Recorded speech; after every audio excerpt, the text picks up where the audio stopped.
Getting to know mental illness. You'll be fine. It's not that serious. It gets better, so stop crying. It's over. It's in the past, so get over it. It's not that simple. It's not that simple. To people who suffer from mental illness, the things that seem so little and not important to you can be the exact opposite. There are so many types of mental illness and so much stigma wrapped around it. To understand mental illness a bit better and to help ease the stigma, you must be informed. Just understanding it a little bit better will help people with mental illnesses so much more. There are so many types of mental illness, to understand them all is next to impossible, but by even being just more slightly informed, it can be really helpful. What is exactly anxiety? We use this word on a daily basis. Using the word to describe a situation and having an anxiety disorder are two opposite ends of the spectrum. Anxiety is a disorder that can affect someone's every move. What you need to know is that for someone with anxiety, ordering food at a restaurant or even going out to the restaurant can be a struggle. It's not the same as being nervous. It can be socially and physically impacting on a person.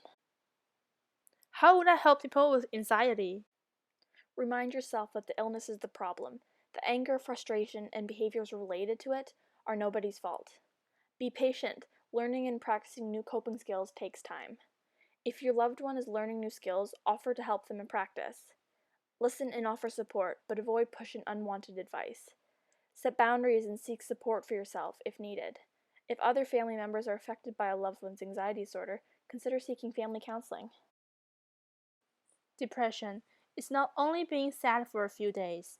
Depression is a serious brain disorder which can be genetic, biological, environmental, and psychological factors. It often begins in teens and young adults.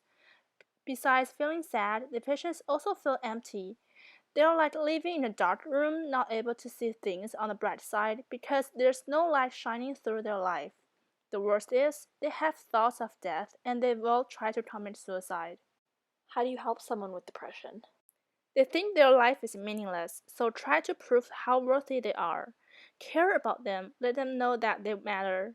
Socializing and traveling help keep them away from their dark corner. Chatting every day, trying to make them talk about their daily life. Understand that depression is not something horrible, everyone can get it. Feeling sad is normal, but ignoring is not. Even a little sad event can be a trigger to get depression. Let them try, and give them a hug with compassion.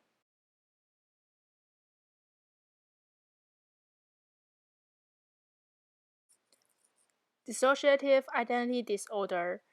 We live together. Patients with DID think they have another personality that lives inside their brains, or maybe more than two, like a Socrates. As a result, a patient may call him or herself as we. Recurrent episodes of memory disruption and frank amnesia are common symptoms that DID patients present. For them, what they've been through in their brains is real, so holding doubts against them is the least thing you should do. Though the cause of DID is still unknown, it's believed that childhood traumatic experience is the main cause. How would I help someone with DID? It's not curable, but you can reach for help. Suffering from amnesia, feeling depressed or anxious, don't be afraid to talk to someone about it. Be aware of the people around you. Believe what you've been through. Teasing is always not the best choice. Bipolar is similar to depression but different. With bipolar disorder, you experience episodes of mania. Mania is when the person's mood is very high. They can be hyperactive and have all their thoughts racing through their head really quickly. They may feel happy, confident, and take risks they normally wouldn't. They may also not sleep very well at night. This can be followed by a dark depression that can last for days or even weeks. So, how do I help someone with bipolar disorder? Learn more about the illness and listen to your loved one so you have a better understanding of their experiences. Ask your loved one how you can help. Think about practical, everyday to day tasks.